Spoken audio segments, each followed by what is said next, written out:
ತಾತೆಯ ಪವಾಡ ಪುರುಷರ ಒಂದು ಜಯಂತಿಯನ್ನು ನಾವು ಆಚರಣೆ ಮಾಡ್ತಾ ಇದ್ದೀವಿ.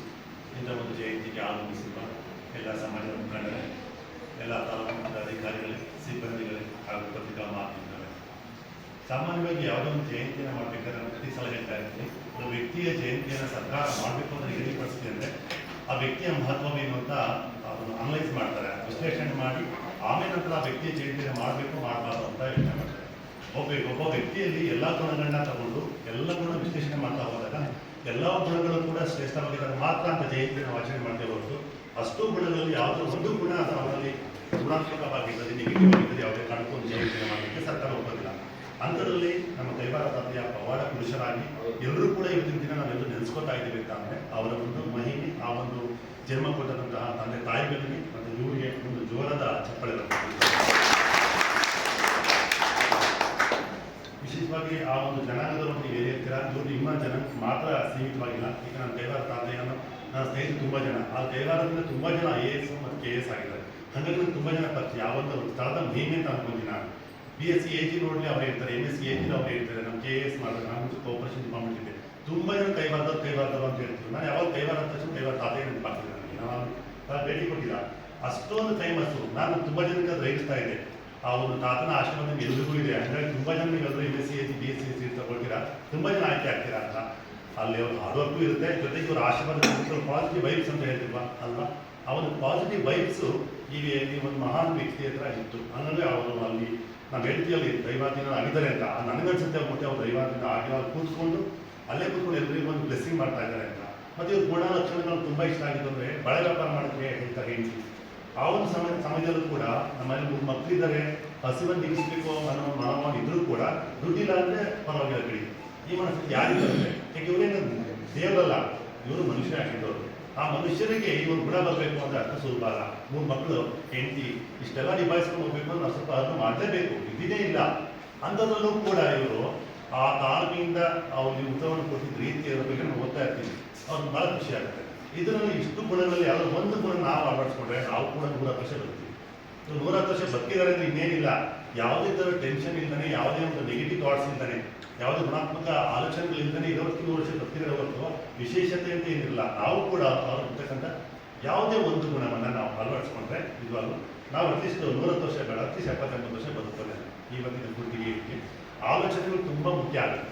ನಾವು ಊಟ, ಗಾಳಿ, ಬೆಳಕು, ನಮ್ಮ ಪರಿಸರದ ಜೊತೆಗೆ ನಮ್ಮ ಆಲೋಚನೆಗಳು ಹೀಗಿರುತ್ತೆ. ಯಾವಾಗಲೂ ಕೂಡ ನೀವು ನೆಗೆಟಿವ್ ಥಿಂಕಿಂಗು, ಅವ್ರು ಸರಿ ಇಲ್ಲ, ಇವ್ರು ಸರಿ ಇಲ್ಲ, ಪ್ರಪಂಚ ಸರಿ ಇಲ್ಲ, ಈ ಥರ ಮಾತಾಡ್ಕೊಂಡು ಹೋಗೋದ್ರಿಂದ ನಮ್ಮ ಆರೋಗ್ಯ ಹಾಳಾಗ್ತಾ ಹೋಗುತ್ತೆ ಹೊರತು ಬೇರೆ ಯಾರಿಗೂ ಏನೂ ಆಗೋದಿಲ್ಲ.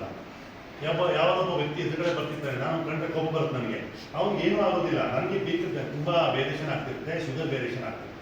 ಹಾಗಾಗಿ ಯಾವುದೋ ಒಬ್ಬ ವ್ಯಕ್ತಿ ಬಂದರೆ ನಿಮಗೆ ಸಂಬಂಧ ಪಡಲ್ವಾ, ಆ ವ್ಯಕ್ತಿ ಬಗ್ಗೆ ನ್ಯೂಟ್ರಲ್ಲಿಡಿ.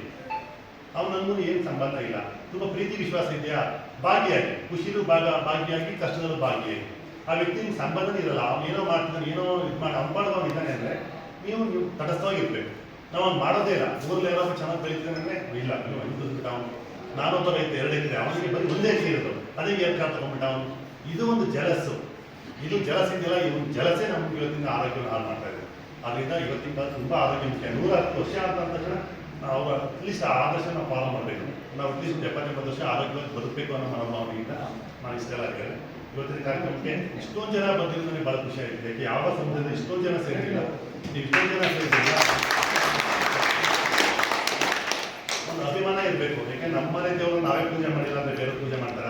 ಹಾಗಾಗಿ ನಮ್ಮನೆ ವಸ್ತು, ನಮ್ಮ ಊರು, ನಮ್ಮ ಭಾಷೆ, ನಮ್ಮ ನೆಲ, ನಮ್ಮ ಜಲ, ಇದ್ರ ಬಗ್ಗೆ ಅಭಿಮಾನ ಇರಲೇಬೇಕು. ಆ ಅಭಿಮಾನ ಇದ್ದಾಗ ಮಾತ್ರ ಬೇರೆ ನಮ್ಮ ನೋಡಿ ಅನುಕರಣೆ ಮಾಡ್ತಾರೆ. ಅದರಿಂದ ನಿಮ್ಮ ಇವತ್ತಿನ ತೋರಿಸಿದಂಥ ಪ್ರೀತಿ, ವಿಶ್ವಾಸ, ಅವ್ರ ಬಗ್ಗೆ ಇರ್ತಕ್ಕಂಥ ಅಭಿಮಾನ, ಅವರ ಆಶೀರ್ವಾದದಲ್ಲಿ ಎಲ್ರಿಗೂ ಇರಲಿ ಅಂತ ಆಶಿಸ್ತಾ ಎಲ್ರಿಗೂ ಮತ್ತೊಮ್ಮೆ ನನ್ನ ಕೈವಾರ ತಾತೆಯರಿಗೆ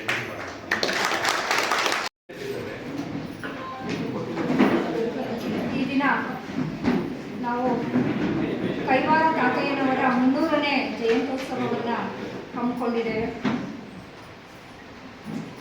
ಈ ಒಂದು ಸಂದರ್ಭದಲ್ಲಿ ಉಪಸ್ಥಿತರಿರುವಂತಹ ತಹಶೀಲ್ದಾರರಿಗೂ ಹಾಗೂ ಇಲ್ಲಿ ನೆರೆದಿರುವಂತಹ ಎಲ್ಲ ತಾಲೂಕು ಕಚೇರಿಯ ಎಲ್ಲ ಸಿಬ್ಬಂದಿಗಳಿಗೂ ಹಾಗೂ ಇಲ್ಲಿ ನೆರೆದಿರುವಂತಹ ನನ್ನೆಲ್ಲ ಬಲಿಜ ಬಾಂಧವರಿಗೂ ನಾನು ನಮಿಸುತ್ತಾ ಕೈವಾರ ತಾತೆಯನವರ ಒಂದು ಜೀವನ ಚರಿತ್ರೆಯನ್ನು ಸಣ್ಣದಾಗಿ ಚಿಕ್ಕದಾಗಿ ಹೇಳೋದಕ್ಕೆ ನನಗೊಂದು ಅವಕಾಶ ಸಿಕ್ಕಿದೆ. ಪ್ರತಿ ವರ್ಷವೂ ಒಂದು ಅವಕಾಶ ಸಿಗ್ತಾ ಇದೆ ನನಗೆ, ಅದಕ್ಕೆ ನಾನು ತುಂಬ ಚಿರಋಣಿಯಾಗಿದ್ದೇನೆ. ಹಾಗೆ ಕೈವಾರ ತಾತಯ್ಯನವರು 18ನೇ ಶತಮಾನದಲ್ಲಿ ಚಿಕ್ಕಬಳ್ಳಾಪುರ ಜಿಲ್ಲೆಯ ಕೈವಾರ ಎಂಬಲ್ಲಿ ಇವರು ಜನಿಸ್ತಾರೆ. 1726 ಇವರು ಜನಿಸಿದ್ದು. ತುಂಬ ಒಂದು ಬಡ ಕುಟುಂಬದಲ್ಲಿ ಇವರು ಜನಿಸ್ತಾರೆ. ಬಡ ಕುಟುಂಬದಲ್ಲಿ ಜನಿಸಿದ್ರು ಇವರಿಗೆ ಜಮೀನು ಎಲ್ಲ ಇರುತ್ತೆ. ಆದರೂ ಅವ್ರದ್ದು ಬಡ ಕುಟುಂಬ.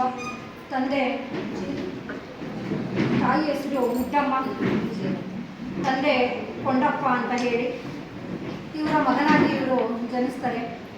ಇವರು ಬಾಲ್ಯದಲ್ಲಿ ತಂದೆ ತಾಯಿಗಳನ್ನು ಕಳ್ಕೊಳ್ತಾರೆ. ಇವರು ಮತ್ತೆ ಗರ್ಭದಲ್ಲಿದ್ದಾಗಲೇ ಇವರ ಸೋದರತ್ತೆ ಇವರ ಆಸ್ತಿಯನ್ನು ಹೊಡ್ಕೊಳ್ಳೋದಕ್ಕೋಸ್ಕರ, ಇವರಿಗೆ ಮಗು ಆಗಿಬಿಟ್ರೆ ನನಗೇನು ಆಸ್ತಿ ಸಿಗಲ್ಲ ಅಂತ ಹೇಳಿ ಆಸ್ತಿಯನ್ನು ಹೊಡ್ಕೊಳ್ಳೋದಕ್ಕೋಸ್ಕರ ತಾತಯ್ಯನವರು ತಾಯಿಯ ಗರ್ಭದಲ್ಲಿದ್ದಾಗಲೇ ಅವರ ತಾಯಿಗೆ ವಿಷವನ್ನು ಉಣಿಸ್ತಾರೆ.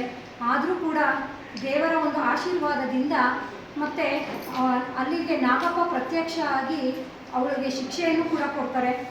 ಅವರ ಒಂದು ಆಶೀರ್ವಾದದಿಂದ ತಾತಯ್ಯನವರು ಬದುಕುಳಿತಾರೆ. ಇವರು ಜನನ ಆದ ನಂತರ ಬಾಲ್ಯದಲ್ಲಿಯೇ ತಂದೆ ತಾಯಿಗಳನ್ನು ಕಳ್ಕೊತಾರೆ. ತಂದೆ ತಾಯಿಗಳನ್ನು ಕಳ್ಕೊಂಡು ಇವರು ಅಮರನಾರಾಯಣ ದೇವಸ್ಥಾನದ ಅರ್ಚಕರ ಒಂದು ಅವರ ಒಂದು ಇದರಲ್ಲಿ ಅವರು ಬೆಳೀತಾರೆ. ಅವರ ಆರೈಕೆಯಲ್ಲಿ ಬೆಳೀತಾರೆ. ಇವರಿಗೆ ಬಾಲ್ಯದಲ್ಲಿಯೇ ಓದಿನ ಬಗ್ಗೆ ಇವರಿಗೆ ಆಸಕ್ತಿ ಇರೋದಿಲ್ಲ. ಇವರು ಯಾವಾಗಲೂ ದೇವರು, ಭಕ್ತಿ, ಆಧ್ಯಾತ್ಮದ ಕಡೆಗೆ ಇವರ ಒಲವು ಇರುತ್ತೆ.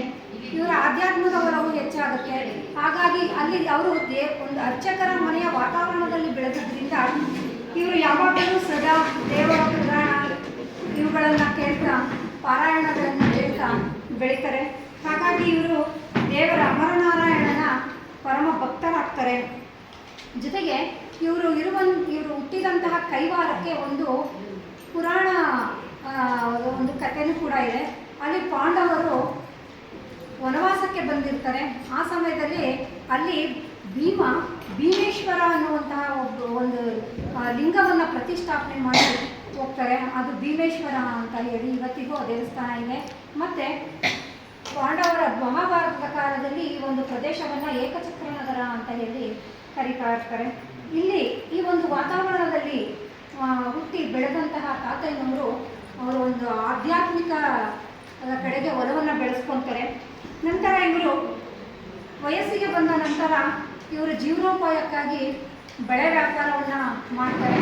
ಆದರೆ ಅವ್ರು ಬೆಳೆ ವ್ಯಾಪಾರ ಮಾಡ್ತಾ ಇದ್ರು ಕೂಡ ಅವ್ರಿಗೆ ಹೆಚ್ಚು ಆಧ್ಯಾತ್ಮದಲ್ಲೇ ಒಲವು. ಅವರು ವ್ಯಾಪಾರಕ್ಕೆ ಹೋಗೋದೇ ಕಡಿಮೆ ಮಾಡ್ತಾ ಇರ್ತಾರೆ. ಇವರಿಗೆ ಮದುವೆನೂ ಆಗುತ್ತೆ. ಅವರ ಸೋದರತ್ತೆ ಮಗಳು ಮುನಿಯಮ್ಮಳ ಜೊತೆ ಮದುವೆ ಆಗುತ್ತೆ. ಇವರು ಹೆಚ್ಚು ಯಾವಾಗಲೂ ದೇವರ ಧ್ಯಾನದಲ್ಲೇ ಕಳೀತಾ ಇರ್ತಾರೆ. ಆದರೆ 3 ಮಕ್ಕಳಾಗ್ತಾರೆ ಇವರಿಗೆ. ದೊಡ್ಡ ಕೊಂಡಪ್ಪ, ಚಿಕ್ಕ ಕೊಂಡಪ್ಪ ಮತ್ತು ಮುದ್ದಮ್ಮ ಅನ್ನತಕ್ಕಂಥ 3 ಜನ ಮಕ್ಕಳಾಗ್ತಾರೆ. ಸಂಸಾರ ದೊಡ್ಡದಾಗುತ್ತೆ. ಹಾಗಾಗಿ ಮುನಿಯಮ್ಮ ಪ್ರತಿದಿನ